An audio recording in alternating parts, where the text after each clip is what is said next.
নমস্কার বন্ধুরা, তনুশ্রীর কিচেনে আপনাদের সবাইকে ওয়েলকাম। তো আমি আজকে আবারও চলে এসেছি একটি রেসিপি নিয়ে। রেসিপিটা হচ্ছে কাতলা মাছের ঝোল। তো কাতলা মাছের ঝোল করতে আমাদের যা যা লাগছে, প্রথমে আমি মাছগুলোকে লবণ হলুদ দিয়ে মেখে রেখেছি মোটামুটি 5-7 মিনিট।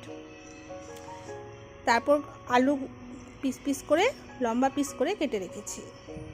সাথে নিয়েছি ছোটো সাইজের 2টো পেঁয়াজ, টমেটো পেস্ট করে রেখেছি। কিছুটা লঙ্কা বাটা নিয়েছি, গোটা জিরে, জিরে গুঁড়ো, ধনে গুঁড়ো, হলুদ গুঁড়ো, লবণ, তেজপাতা আর শুকনো লঙ্কা।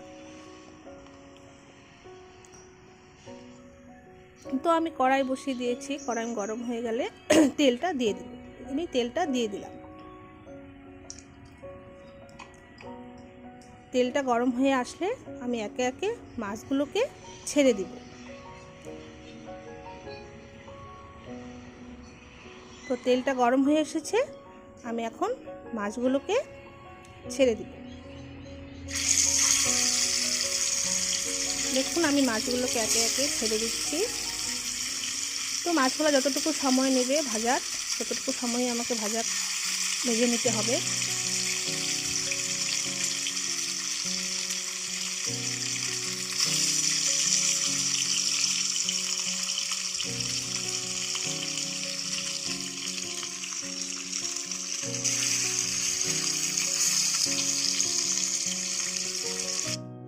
মাছগুলো ভাজা হয়ে গেছে।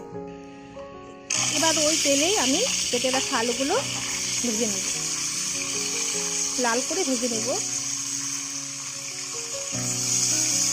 তো আমি কিছুটা পরিমাণ হলুদ আর কিছুটা পরিমাণ লবণ অ্যাড করে নিচ্ছি, তাহলে আলুটা দেখতে সুন্দর হবে।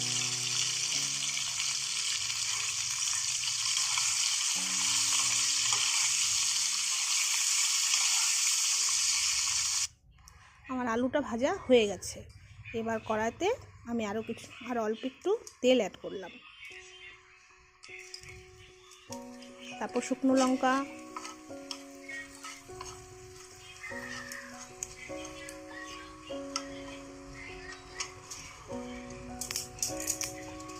তেজপাতা,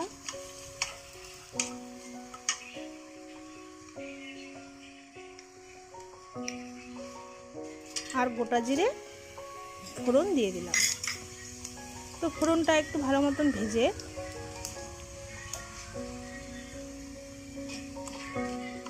ফোড়নটা ভাজা হচ্ছে।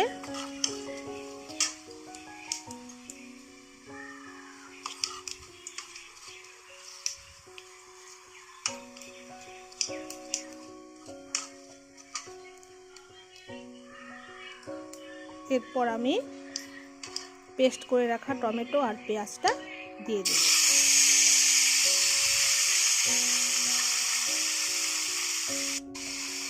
একটু ভালো মতন ভেজে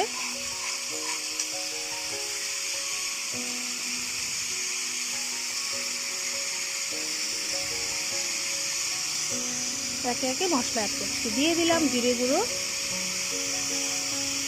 ধনে গুঁড়ো, হলুদ,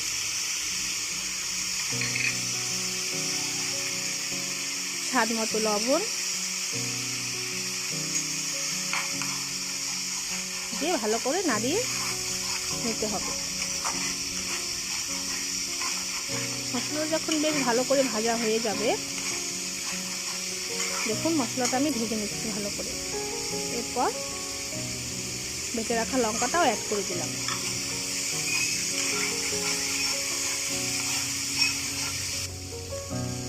দেখুন মশলাটা কিন্তু আমার ভাজা হয়ে গেছে। এবার ভেজে রাখা আলুগুলো আমি দিয়ে দিলাম।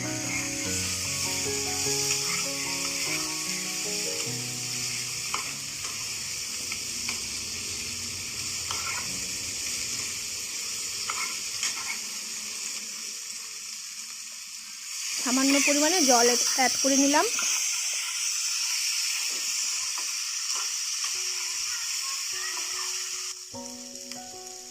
এবার ফুটিয়ে রাখা গরম জলটুকু আমি দিয়ে দিলাম।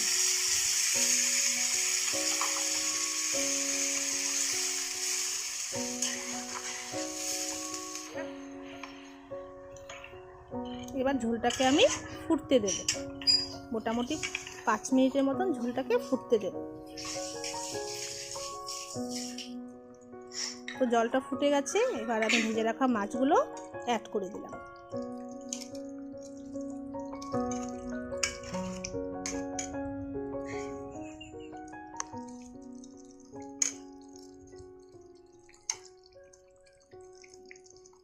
তো ভেজে রাখা মাছগুলো অ্যাড করার পর আমি আরও 5 থেকে 7 মিনিট ফুটতে দেব।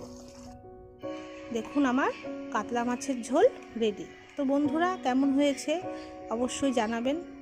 যদি ভিডিওটি ভালো লেগে থাকে লাইক, কমেন্ট, শেয়ার করে দেবেন। ধন্যবাদ।